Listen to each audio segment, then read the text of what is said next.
Hey guys, Jessica Beck here with IELTS Energy TV and the podcast IELTS Energy. If you're not already a subscriber, head on over to iTunes or Stitcher or wherever you get your podcasts and subscribe. All right, so in the last video, I talked about some vocabulary related to mirrors. What does this have to do with IELTS? Well, in speaking part 1, there are some odd question sets, guys, and one of those is about mirrors. So if you haven't already, watch that last video, because today I'm going to give you some example answers for some speaking part 1 questions about mirrors. Okay, let's get into it. So question 1, do you enjoy looking at yourself in the mirror?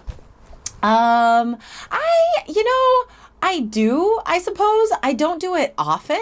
I mean, I'm not one of those people that is like always searching for a mirror. In fact, I often forget to look in the mirror before I leave the house sometimes, and I probably should remember to do that. So yeah, some days I wake up feeling, super great, super positive and self-confident, and I enjoy looking at myself in the mirror, giving myself a little grin, and sort of motivating myself to keep going throughout the day. I especially enjoy looking in the mirror when I'm getting ready for a night out on the town, or sometimes I have like special date nights with my son and we go to like fancy restaurants and get all dressed up. Then yeah, I totally love looking in the mirror. So yeah, I guess the answer is sometimes, sure. I think everyone should enjoy the way that they look. Be proud of the way that they look. Yeah, so that's my answer. Okay, question 2. Did you look into the mirror a lot as a child? To be completely honest, yeah. I was the only girl in my family. So my mom always, I had really long hair, and my mom would always do it up in like beautiful French braids, and she made me these like lovely dresses full of lace, like very, very girly. And she was always, like moms do. She was always telling me that I was her beautiful little girl. So yeah, I did. And I always loved getting new clothes and putting on a new outfit and looking at myself in the mirror with my new outfit. Now, I realize this may sound a bit egotistical, but there's a fine line between arrogance and self-confidence. And I would like to believe I enjoyed looking at myself in the mirror because it made me feel confident in myself, not because I thought I was better than others, right? Like an arrogant person, but just because I enjoyed the way that I looked. Okay, in that answer, you guys, I did feature some of the vocabulary from the last video. So if you haven't already watched it, go watch that. All right.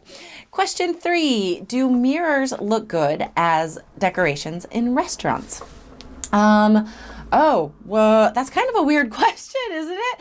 Well, I guess if I call to mind the image of a restaurant with mirrors as a feature of the decor, I think of a pub or like an old style fancy bistro in New York or San Francisco or Paris with lots of brass and gold and old dark wood. But I think in general, no. I mean, I don't want to watch myself eat. I think if you are eating with another person, you should be fully engaged in that conversation and not staring at your own reflection in a mirror.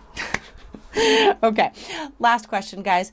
Is there a mirror that is important to you? I actually do have a good answer to this question. I believe this may be hard for a lot of people, but there is an antique in my family, a family heirloom, if you will, and it belonged to my grandmother. I believe she got it from her grandmother as well, and it's huge. It's this huge perfectly round rose-colored glass with gorgeous, stunning beveled edges around it, completely surrounding it around the perimeter. And it's beautiful, and it means something to me because it's this antique that has been in my family for generations, and I don't have anything else like it. So yeah, as a matter of fact, it hangs on the wall in my living room to this day.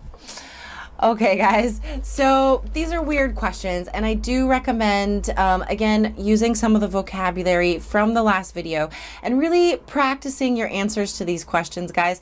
Remember to practice your speaking part one answers to a wide variety of topics.